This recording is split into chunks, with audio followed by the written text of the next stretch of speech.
Hello, Alabama. Bama's top target canceled a visit to Texas. Could he land in Bama now? Before the news, subscribe to the channel. Kalen DeBoer and his coaching staff continue to rack up victories on and off the field. The most recent came in recruiting. Four-star running back Ezavier Crowell, one of Alabama's top targets, canceled his visit to Texas. And let's be honest, any victory Alabama has over Texas, whether on the field or in recruiting, is a special treat. The departure of Longhorns running backs coach Tasher Choice to the NFL certainly influenced Crowell's decision, but it only reinforces one point: stability and competence make a difference. Alabama has a tradition of developing elite running backs and placing them in the NFL. It's no coincidence that Derrick Henry, Najee Harris and Josh Jacobs all came through Tuscaloosa before shining at the next level. Crowell knows that. He's already taken multiple visits to Alabama and has an official one scheduled for June 20th. Now, with his reclassification accelerating the process, the Crimson Tide have an even better chance of landing the Jackson High School talent. The numbers speak for themselves: 3,701 yards and 56 touchdowns over the past 2 seasons. Crowell isn't just a good running back, he's a playmaker, a game-changer and a carry-all. And if there's one place where running backs like him thrive, it's Alabama. What does this recruiting turnaround tell us? That Alabama remains the preferred destination for the nation's top talent. The tradition is strong, the structure is impressive, and the coaching staff led by DeBoer knows exactly how to sell the Crimson Tide's project. With Texas now out of the way, Crowell's chances of landing in Tuscaloosa only increase. If there's one thing we've learned over the years, it's that when Alabama sets a recruiting target, it rarely comes up short. And with Crowell, things are looking set for another big win for the Crimson Tide.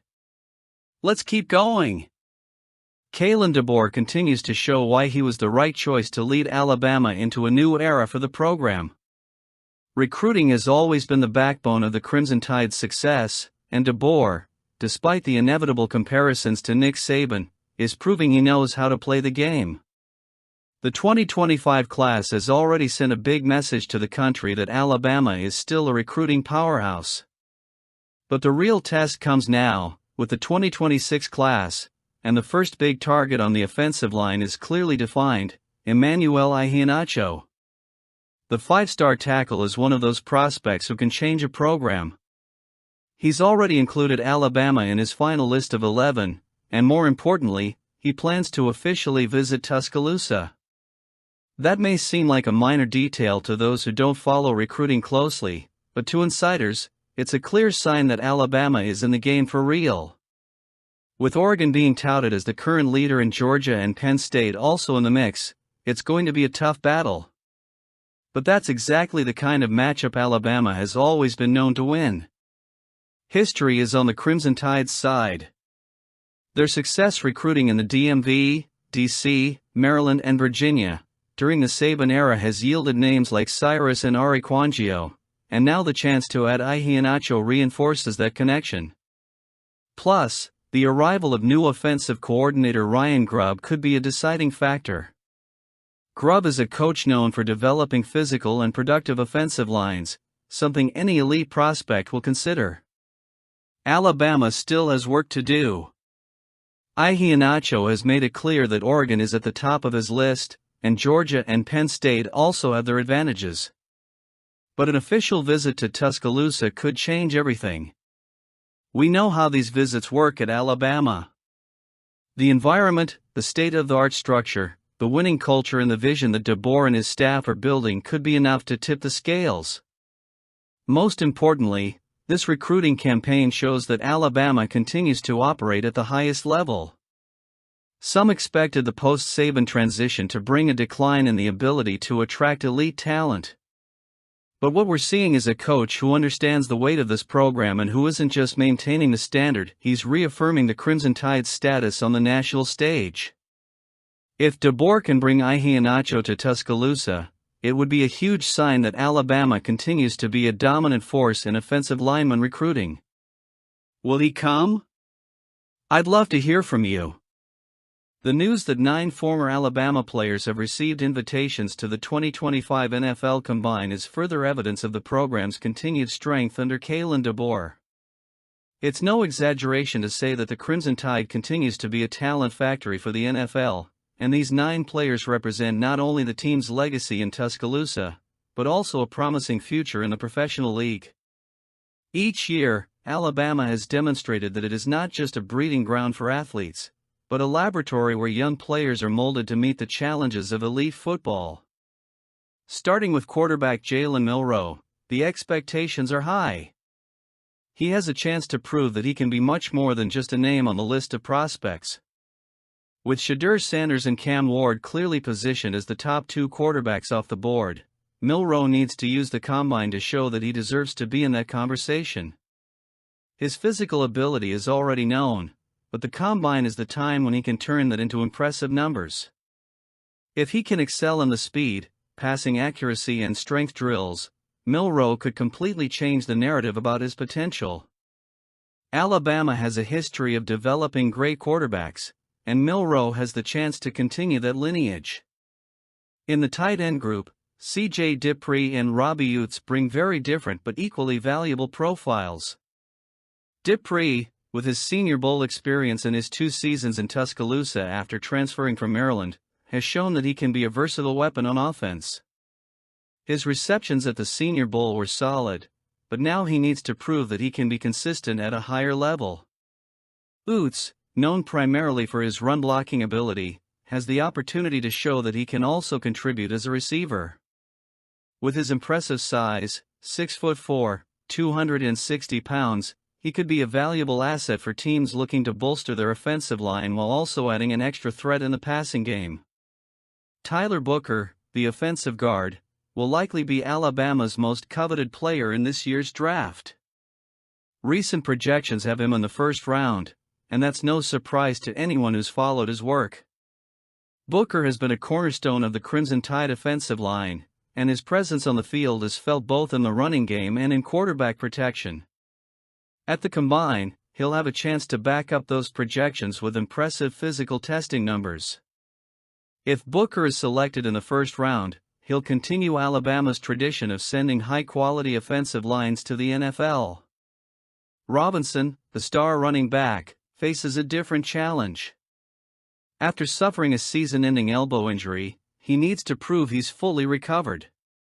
Injuries always raise questions, but Robinson has an opportunity to dispel them at the Combine. If he can show he still has the explosiveness and speed that made him a third-round prospect, he could rise even higher in the rankings. Alabama has always been known for producing resilient players, and Robinson has a chance to embody that trait. Defensive lineman Tim Smith may not be the most buzzworthy name on this list, but he represents something important: the program's depth. As a projected rotational defensive tackle, Smith has a chance to show that he can be more than just a backup player. He needs to impress in strength and agility tests to prove that he can be a reliable piece in any NFL defensive scheme.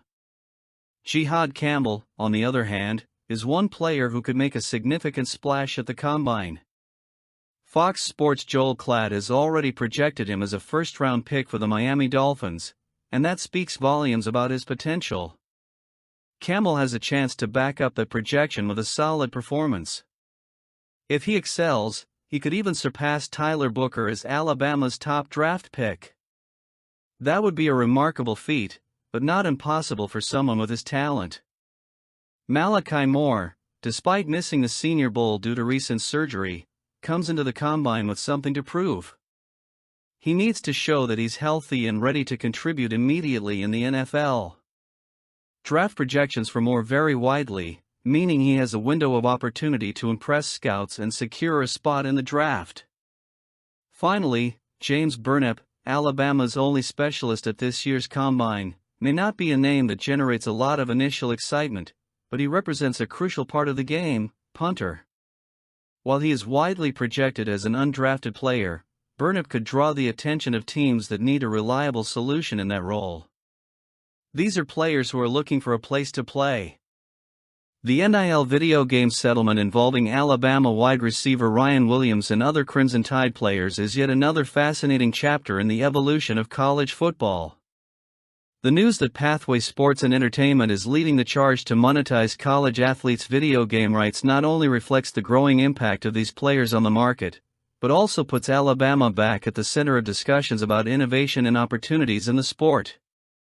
The initial $1,500 offered to players as part of the settlement may seem modest at first glance, but the real potential lies in future royalties. This payment structure ensures that athletes are continually compensated for the use of their likenesses and names in a product that generates billions of dollars globally. For players like Ryan Williams, this represents a significant victory. They are finally getting their fair share of a market that for decades has thrived on their talents without providing direct compensation. It's important to note that this deal isn't just about money, it's also about recognition. For years, college players have been the backbone of football video games, even when the NCAA prohibited any form of compensation. EA Sports' launch of College Football 25 last year was a milestone, with each player receiving $600 directly from the company. Now, with Pathway on the scene, the amounts have increased, and the approach feels more organized and inclusive. The company has already signed more than 450 players from iconic programs like Alabama, Georgia, Texas Tech, and Oregon, showing that this initiative has the scale and ambition to span the entire college football landscape. Alabama, as always, is at the forefront of this change. The program not only produces exceptional players on the field, but also positions itself as a leader in creating opportunities off it. Ryan Williams' support for the deal demonstrates the progressive mindset that permeates the Crimson Tide locker room. He and his teammates understand that their image is valuable beyond the field, and that by participating in these deals, they are paving the way for future generations of athletes. Furthermore, the receptiveness of coaches and athletic directors, as noted by NFLPA executive Casey Schwab, part of Pathway's leadership team, is a clear sign that the world of college sports is changing. It's no longer about resisting the professionalization of athletes, but about embracing it in a way that is ethical and beneficial to all involved. Coaches and administrators have come to realize that supporting these agreements not only benefits players, but also strengthens programs by attracting athletes who want to maximize their potential both on and off the field. Pathway's stated goal of signing every college football player to a scholarship is ambitious, but it reflects the magnitude of the impact these agreements can have. Imagine a scenario in which every player on every team in the country is included in this type of initiative. This would create a solid foundation to ensure that all athletes are treated fairly, regardless of their position or profile. The symbolism of this agreement is impossible to ignore. College football has always been a billion-dollar industry, but now it's starting to distribute some of that wealth more equitably. Players like Ryan Williams and his Alabama teammates are proving that the sport doesn't have to choose between tradition and modernity, it can embrace both. And while Alabama remains a dominant force on the field, it's also leading the charge off it, showing that being a Crimson Tide player means more than winning titles, it means being ahead of the game, always. Let me hear your thoughts now.